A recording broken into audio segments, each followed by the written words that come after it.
Greetings, everyone. Welcome to the Edge podcast. Once again, I'm Chris. And I'm Bomber. And it's so great to be able to talk about all the different things that are happening here in our little town.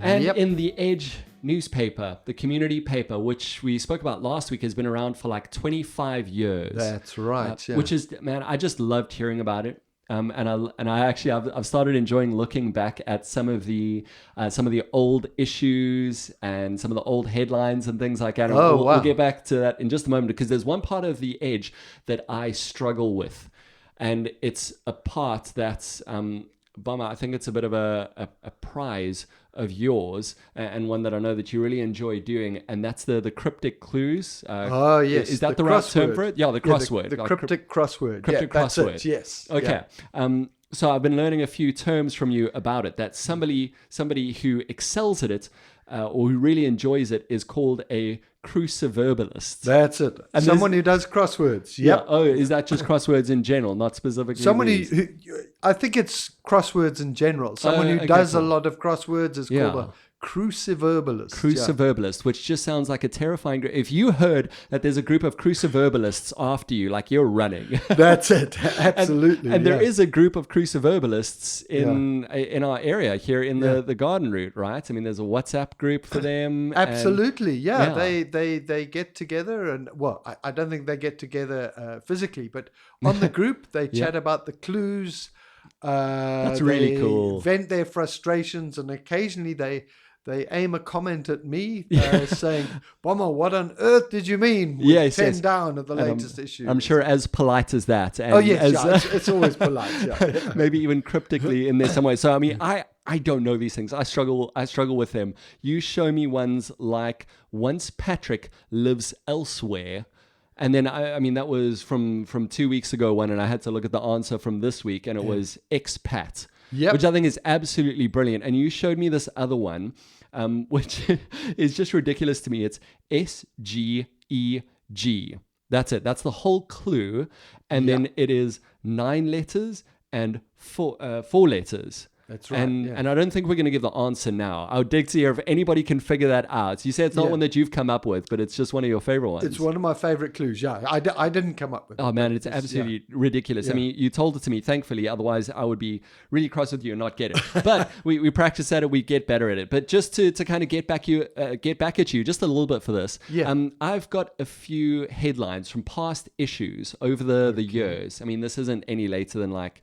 I think the oldest one is 2018, somewhere around there. So it's not too bad. But I'm going to give you some headlines, and I want you to guess maybe what was happening around that time, maybe what it's about, and if you know the year and maybe even the date or anything like that, then that would just be amazing. You would earn a high five. Excellent. Maybe 2. I look forward to that. Yeah. Well, let's see if you get any. Don't get too excited for it, man. Okay. Absolutely. So your first one is called The Remarkable Mr. Perryman. The Remarkable Mr. Perryman. It might have been a come dining with me. I think Mr. Perryman won the inaugural South African Come Dine With Me program. Basically, it was a series, and they choose the best cook, and they I think he dressed up as a lady. I can't remember the name of the lady that he used. Lady Scarlet. Lady Scarlet, that's right. So all eat at each other's houses. They take it in turns, and then they all rate each other's cooking. Yeah. And he won. And he won. That's amazing. He was the first winner in South Africa. That's hilarious. Ian Perryman. And do you know when abouts this was? When do you think? Ooh, I would say 2019. It was before COVID, I think so. I think start of 2019. Close. Well, not too close. You're wrong. You missed out on the high. No, you still get a high five for this one. It was the 24th of February, 2018. Oh, and wow. I think it was shortly after the Miss Universe Sedge Fillion. Oh, wow. Which I just thought that was hilarious. Yeah. Yes. You got Miss Universe the 1 week, and then you got Lady Scarlet. Lady Scarlet the next. Oh, just super fun. funny. Okay, the next one for you is the biggest in Africa. That was the headline. The biggest in Africa. Oh, the biggest in Africa. Kite Festival. No ways. Yeah, absolutely Kite right. Festival. The Kite Festival they have here. Yeah. Is in Karatra. Huh? Well, it varies. It has been in Karatra a couple of years. It's also been on the Lawns, Eden Lawns grounds alongside the N2. Okay. And I think it was at the Mosaic Village as well at one stage. Oh, wow, and it's cool. going back there this year. Oh, is it? Yeah. Oh, It's nice. going to be at Mosaic, well, on the land adjacent to Mosaic Village. Yeah. But kiters come from all over the world. It is the cool. biggest kite festival in Africa. Yeah, we haven't gone to it yet, but we always see the photos. I mean, even this photo and this one, I'll give you this one. It's from December 2019. Okay. And man, it just looks so happy. It is. It really is. It's what good a happy fun. thing to do. And photos of the kite festival are very difficult to get for the paper. Sure, yeah. You either get, because some of the kites are huge. Oh, yeah? But you can't show how big a kite is unless there's something next to it. And up in the sky, there's never anything next to it. Got to get some Kite. paragliders. So that's it, Joe. So it's always a challenge, but it's a wonderful day. It's, man. It's one of my favorite days of the year. Yeah. Well done. You so far, you're doing pretty well on this one. Okay, let's see. The third one is, and this one is, I don't know if you're going to get it. Time for the climb. Time for the climb would be the Samola Hill climb, which happens every year. Yeah, where very wealthy people race very, very expensive cars up the Samola Hill. Oh man, yeah, and people also come from all over the country, international people as well. Yeah. So it's basically cars driving fast up the hill.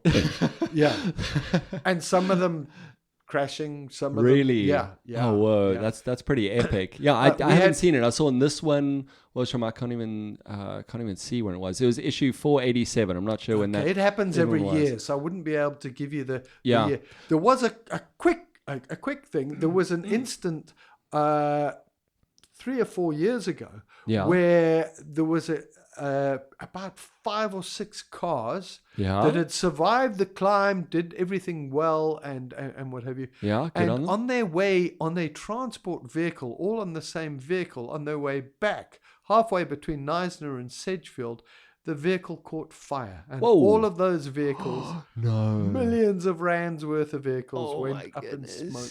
Yeah. I wonder if there are some of those parts. I would imagine they all belong to one person, but I would hate to have seen that insurance claim. Oh my goodness. I wonder if there are some of those parts still around in some of the cars that we see around town.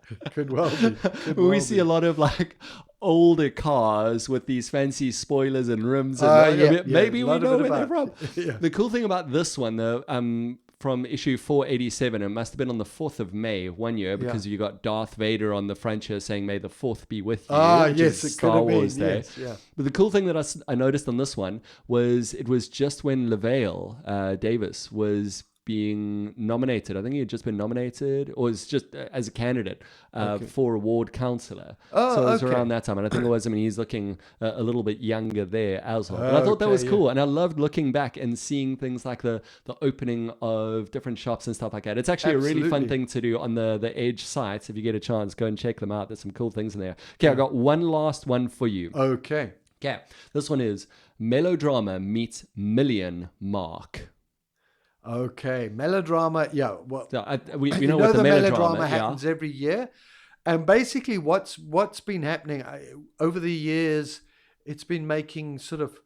I think the first year it probably made 60,000. Next year maybe 70, and it's been going up and up and up, and then it might have been about probably the 10th or the 12th melodrama where the amounts they'd made up over the years reached 1 million, and it all goes to charity. Yes. So it's really great. It's a lovely tradition. Yeah, and that was the year that they crossed the 1 million mark. Yeah, they reached that, and that was on the 5th of September 2018. They managed to do that. It'd be interesting to find out what their total is now, because it just does ridiculously well. It was it was a really funny photo on the front of this issue with, I mean, it's crazy seeing your doctor. That was the beach ball. Yes. Oh my goodness. The beach ball thing, and I remember it well. It was the doctor and the pharmacist. Kind of scarred. I think I'm going to remember it as well. The doctor and the pharmacist, and I must say, I don't like photoshopping photos, but the outfits that they were wearing, goodness gracious, were so transparent. Not fully all the way through, but the outer garment was didn't leave any need for imagination to see the inner garment. So I actually had to Photoshop them and blur it a bit, because the ladies in my office said, whilst you're winding up these two people, who both I know, it was a wind up for them, but they thought, no, it doesn't look so great on the front page. A little too revealing. Yeah, a little bit, quite a bit for early in the morning. Yeah, absolutely. Oh man, so that was absolutely hilarious, and so cool to just think back and look back on what's happened in our time. A wonderful trip down memory lane. A little bit. I think it was even on the front page of this one as well. It might have been a little bit along, but another one of the headlines in there was local spate of break-ins, and that was happening kind of on Gull Street. And it's shame. And it was one lady who had multiple incidents over a few months, and it just kind of kicked in. And that's shown up again now in our current issue. Yeah, we've had quite a lot of, quite a few years, maybe 1 or 2 years, where crime hasn't really seemed to be a problem. We but say it crime is like picking up now. break-ins. Break-ins, break-in, that sort of thing. What I mentioned in the article, it has picked up recently, but people mustn't panic about it. They must just be vigilant, because it only takes 3 or 4 criminals to form a crime wave. In a town like ours, it's absolutely, something happens on your street, you're all hearing about it. Well, that's it. You'll know. And if you've got, say, 3 criminals each doing 3 break-ins a week, that's 9 break-ins in a week. Suddenly we're up in arms, and we need something done. And I'm not saying we shouldn't be cautious. We should definitely be cautious. I just don't want people to go into depths of despair because crime has finally hit Sedgefield. It's just 2 or 3 or 4 criminals that are active. And what Mike Hofface said was the images of them perpetrating crimes or being near the crime scene have been caught on the local. We've got quite a good network of CCTV cameras. Yes, and so their days are numbered. They're going to be arrested. That's it. In that article, what I did also do was do a sort of an outline of the process of what happens when someone's arrested, and because there are gaps where they can get out, or maybe they don't. Maybe the evidence is not quite right. Maybe the procedure. Maybe there's been too much time taken investigating the case. So it is very important that people do report their cases, even though they sometimes feel that not enough gets done. And it is important that the evidence, the police are given access to evidence and as much detail as possible, so that if a guy is caught with a laptop 2 months down the line, it all can be linked to a crime, and then they do spend time in jail. And that seems to be one of the main things that does get taken. Kind of, it's laptops on the front seat of the car, I know right from the start, everyone said, don't leave your laptop by an open window. Absolutely. It may get taken. Yeah. And I don't know how many times I've done it. I know I've seen people do it as well. You know, you just kind of, you're having coffee or something, you leave your phone on the table, you walk away, go do something, you come back. And, you know, 90% of the time it's there, but it's probably just a better idea to not. Yeah. We've done the same. Let the house door open, that sort of thing. Yeah, you know, we just get a bit blasé, I suppose. I know, and that's the thing. And when we let our guard down, we don't want to open up that temptation as well. Not saying that it is any of our fault. It's only the fault of the perpetrator, of course. And I think a big part of this as well is letting each other know. I know I have every now and again when I've left my garage door open, I've got neighbors who message and say, hey, you guys okay? Like your garage door is open. Absolutely. Are you guys doing work? At first I'm like nosy neighbors, but then I'm like, oh, actually that's pretty it's helpful. A great thing. Yeah, no, absolutely. And I love that idea of looking out for each other. And it's one of our great benefits of our small town. The community vibes, looking out for each other. Absolutely. Doing things together like our Cruciverbalists. And also our amazing swimmers. Yes, wow, that was an unexpected story that came in. Judy Dixon, who's one of the swimmers, wrote it, and she's I don't like to give out a lady's age. But I think octogenarian fits in quite well. Okay. So this group of master swimmers that went off to the South African Masters Championships. Yeah, some big thing like that. And they brought back 55 medals. Jeez. Yeah. That's pretty amazing. And you look at the photo, and it's not just like just youngins or just oldins. It's a mixed group. Yeah. I wonder how many of them are from, I know there's that Wednesday morning swimming group at the lagoon. Yes, yeah. I wonder how many of them, I'm sure a bunch of them are from there. But you speak to people who you know, casually will swim across Groenvlei or Swartvlei, or we've got a big culture of swimming. That's very cool. It's very good. And I swim like a bull terrier. I sink. So, or do you swim like a fish eagle? Oh no, I don't swim like a fish eagle. No, that's true. They are called the fish eagles. They are called the fish eagles. Now, maybe it has something to do with the fish eagle green, or you know, the fish eagles. I love fish eagles. I love hearing them, even from my house. We're close by Groenvlei, and I mean, they're beautiful birds. But they're not particularly renowned for swimming. No, bull terriers. Absolutely not. So I think where they got it from is that they're very threatening to fish, to the actual swimmers. So what they're really going for, how they got those medals, is by just brutally attacking the other swimmers. I mean, it's a strategy. And it seems to have paid off with 55 medals. 55 medals. Can you believe it? No, I'm just kidding. That's absolutely amazing that they pulled that off. It was actually, you know, I come from Joburg, and it was up the road from where we were. So it's so cool to hear and to see that we're making waves all the way across there. So very, very big well done to them. It's great when groups can come together and organize and do something very well, which leads us to possibly one of the more uncomfortable stories of what happened. I mean, we like to listen, Bomber and I like to listen into a lot of the council meetings kind of when you can. You know, you put it on the background, or if you actively listen.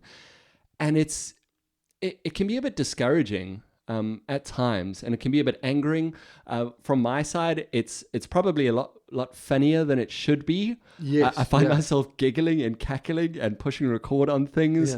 But it's troubling. And if you hear how people speak to each other in these meetings, it's disconcerting. Absolutely. And if you had a business, I mean, this is the kind of thing, if you had a business that was one of the kind of normal meetings that happen, I don't know if that business would succeed. Yeah, absolutely. And we have to, whilst it is very funny, and I also have a good chuckle, you know, but you need to sort of pinch yourself and say, these guys are running our town. They're making decisions. That affect our day-to-day. The ratepayers, as in everyone who pays rates or pays for electricity or water, is part of the salaries of these folks. The council in general, the 21, I think there's 21 councillors that sit and discuss these things. And it's very sad that they just seem to continuously be having a go at one another. That's it, yeah. And I think that's one of the things that we picked up on. And there's, seems like others are picking up on it as well now. But there was this one meeting, and I think it was just a continuation. I can't even remember what the meeting was, for the council meeting. And it started off, I don't know if it did start, they came back from a caucus, whatever. And immediately you had one ward councillor who's just saying, stop, got to catch up with the agenda. And we'll throw in the soundbite now. It's just, so if you wouldn't mind, please go back to the Councillor agenda Sabah, so that I can have then all the consider it patience. I properly. don't want to go to that level where you are now. I No, have but all you're the not- patience. You didn't allow I'm me to saying open that up the agenda. go to the item. It's fine. Yes, and I I've said asked you- I asked you to go to the item. Yes, and I said to you, can you please allow me to find the supplementary agenda? Because Then we were go on to the other one item. first. Stop yippee. No, Go to the it's not. item. It's being disrespectful, Speaker. Go to the item. Can Stop I ask for yippee. Councillor You are Campbell still to start yippee. again, please? Because I was not at the agenda when she started speaking. Thank you. Stop yippee. Go to the item. What do you want to raise? There's only one person yapping, and that's yourself. Yeah, stop yippee. What do you want to raise? Raise this issue. If you don't have something to raise, we go with the recommendation. But just saying, no, you're just speaking yada. I just hear yada, just talking, and then being really quite antagonistic to each other. Absolutely. But that escalated, I mean, you could probably say quite out of hand, with terms being thrown out like monkey. And saying, a circus of monkeys, or a circle. I thought she said circle of monkeys, or a group of monkeys kind of talking. And then there was just Pandemonium. absolute pandemonium. Continue. Or we're going to have the yappa monkey circus going on here. Who are you calling a monkey? I'm not calling anybody a monkey. So which monkey was talking here now, Sabah? I don't know. You're talking at the moment.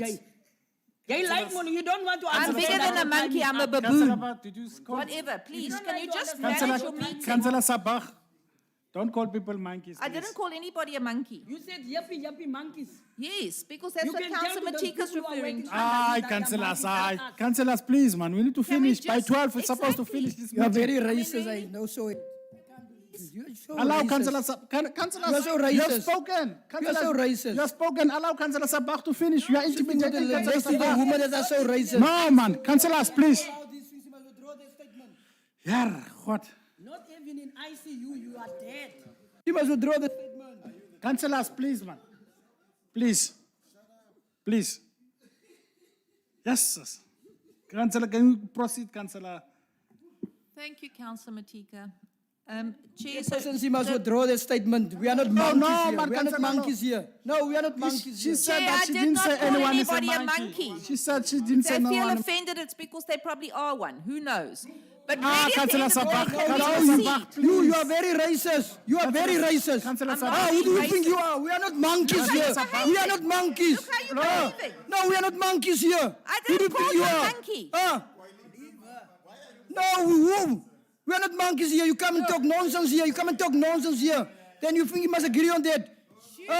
So it means all the black people in your party are monkeys. That's what you're saying. She must withdraw this thing. Councillor, she's go. No, she must withdraw this thing. She means all the black people in the DA are monkeys. That's what she say actually. That's what she say actually. ICU. I That's never what she said said. that. Councillor Matika. Finish, Councillor Law. That's why she's like that. Councillor Law, are you finished? Are you finished, Councillor Law? Councillor. Bring the number. Councillor Can you Lowe didn't finish, have the Councillor? chair, nor did Councillor Can I please proceed? Can I? Papa calling us monkeys. Who you gonna sit here? You are because it means every black person in your party is a monkey. Who you calling us monkeys? Councillor Sabah, can you withdraw those words, please? I didn't call anybody a You monkey. say if. You say that. Councillor I did Sabah, not. Councillor Sabah, I did you not. say if. So can you withdraw that? Withdraw what? Calling them if, then you are referring I said to if them. people want to yappa and carry Can on you like withdraw? monkeys, Councillor that's what I Sabah? said. Councillor Sabah, can you withdraw, please? I did not say anything about Councillor anything. Sabah, can you Councillor withdraw? Lowe must withdraw what he said too. Let Councillor me keep Sabah. quiet and let me finish. Stop Can- interrupting me. Councillor Sabah, Can we please proceed? before you proceed, can you withdraw? Withdraw what? Saying that if then they are monkeys, can you withdraw that? I didn't. Oh my word.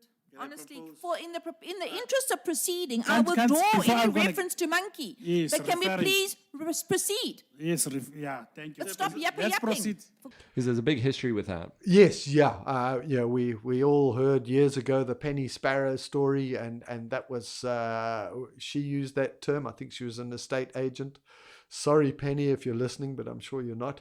She was in KwaZulu-Natal. I'm sure the last thing she wants to do is reminded. relive this, yeah. I know she was taken to court. I think she had a big fine. She may have even spent jail time.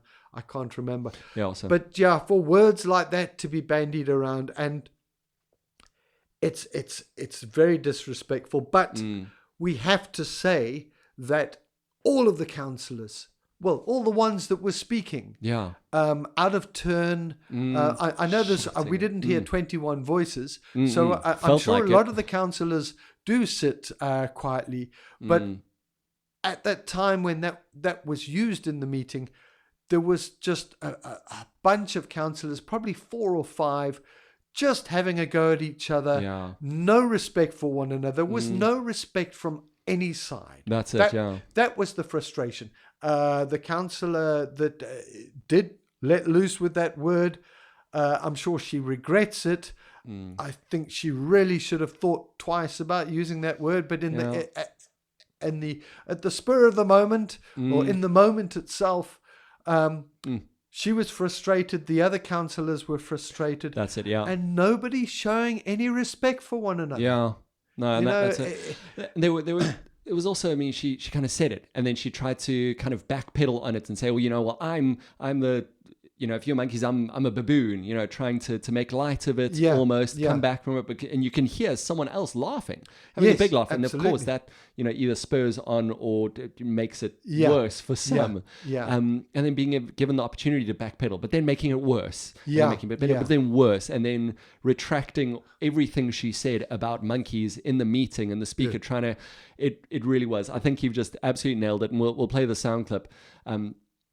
But yeah, you can just hear a total lack of respect. Absolutely. And one wonders how decisions that are supposed to be made get made if they're at loggerheads with each other all the time. Yeah. And I think that's what depresses me, is that we really need, especially now in Knysna where things have been falling apart, we need to have cooperation, we need to have understanding between the councillors.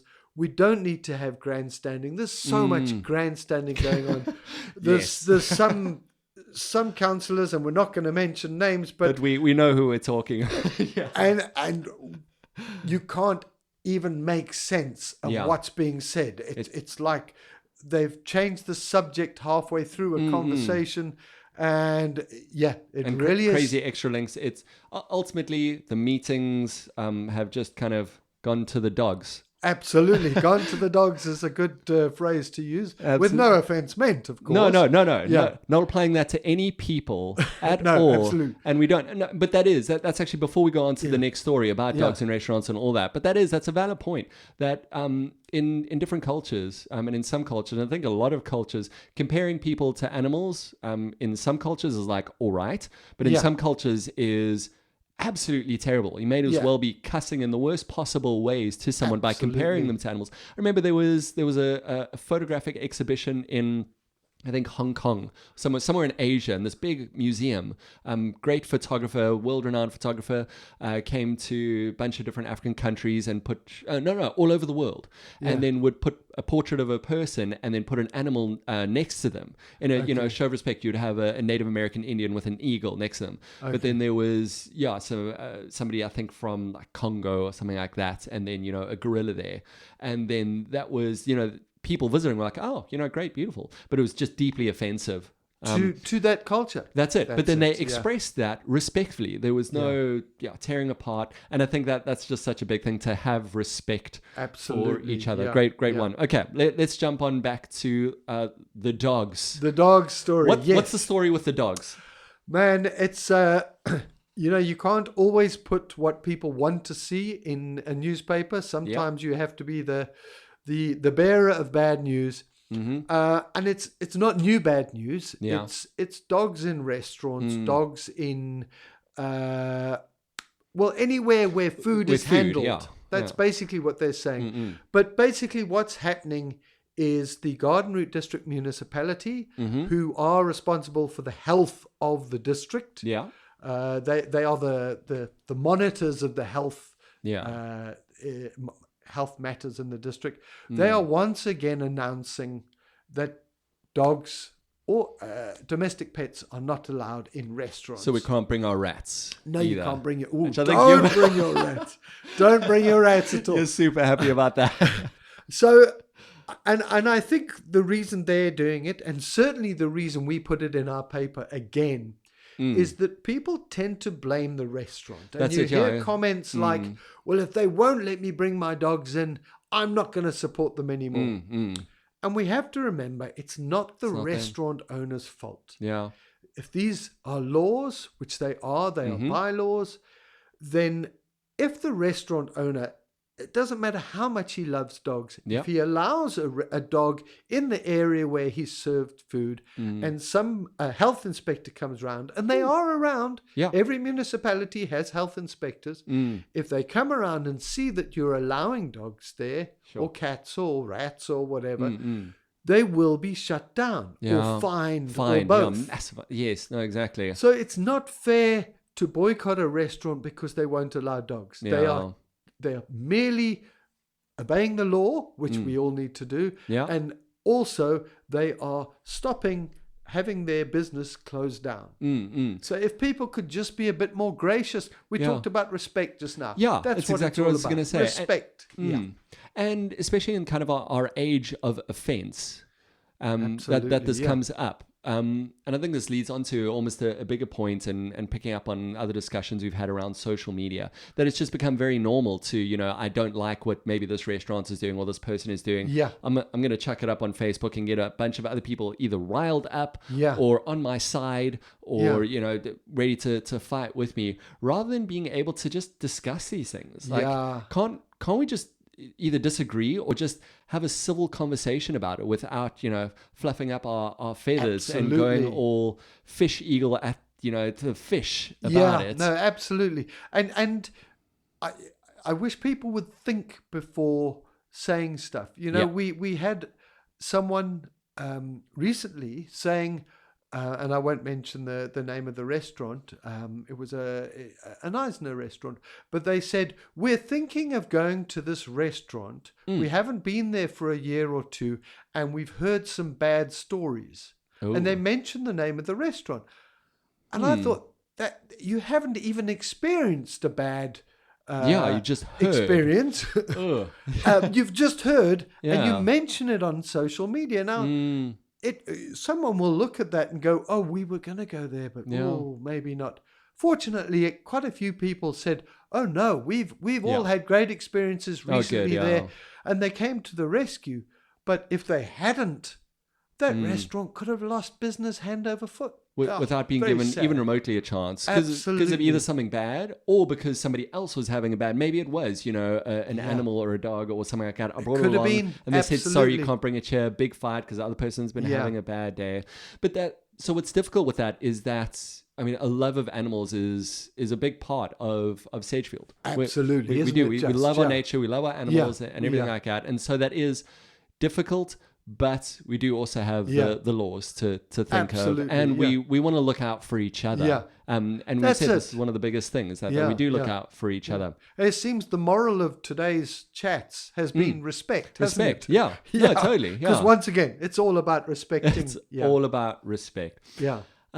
So if animals and maybe if respect could be one of the things we were known for, that would be really, really cool. But we're known for animals. One of the big things that Sedgefield is also known for is classic cars. Oh yes. Yeah. And there yeah. was a nice show. I mean, when I originally saw it in the paper, in the Edge, I thought it was maybe the George car show still. But we had our own little showing. Yeah, it was a new thing, and I really hope they do it every year. I Yeah. couldn't go this year, but I heard such good reports. A local couple, basically, obviously classic car enthusiasts. Yeah. Got a lot of those. Organized like a meeting at the Sedgefield station, and Oh, yeah, it's they so had cool. quite a few classic cars coming along from all sorts of eras. They even mentioned a Datsun. I remember in the Trusty 70s and the 80s, a Datsun was considered a cheap Japanese car, but now they're hailed as Exactly. one of the greats. Oh, man, And so cool. old American cars. I think they said Buicks and that sort of thing. Really? Yeah, It was a very nice photo, and it did. It looked Yeah. super interesting. I would have loved to have I also missed it. Would have loved to have taken a walk around and see it, and kind of go and with the people kids. getting together and reminiscing of old stories of what they used to drive and what have you Yes. back in the 70s and 80s. I'm not sure what year classic goes back to. Also, vintage is yeah. up to a certain year, then you get classic. I don't know if classic ends in the 80s, maybe the 90s, I suppose. I don't know. Yeah, kind of subjective. Yeah. Why do you think classic cars are a thing here in the garden routes? I can't just say Sage because I mean obviously Well, George and everyone. I'm not sure why. I suppose the garden route has a lot of retired people, so maybe a lot of collectors have gathered here. Yeah. I mean, Sedgefield was put on the map in the classic car department by Sheridan Renfield, who opened Sedgefield Classic Cars. Used to be okay. just a hobby of his, Yeah. but he took that little that open space in the middle of town on the northern side of the N2. Yeah. And started keeping classic cars there, and he has customers from all over the world. Yeah. Yeah. But what I love to see every year, especially over December or the holiday period, you see a lot of fathers, probably in their 40s and 50s, with their kids, maybe teenagers, and they're walking around there. They're probably not that's buying, cool. Yes. but they're kind of saying, "Oh, you see that Anglia?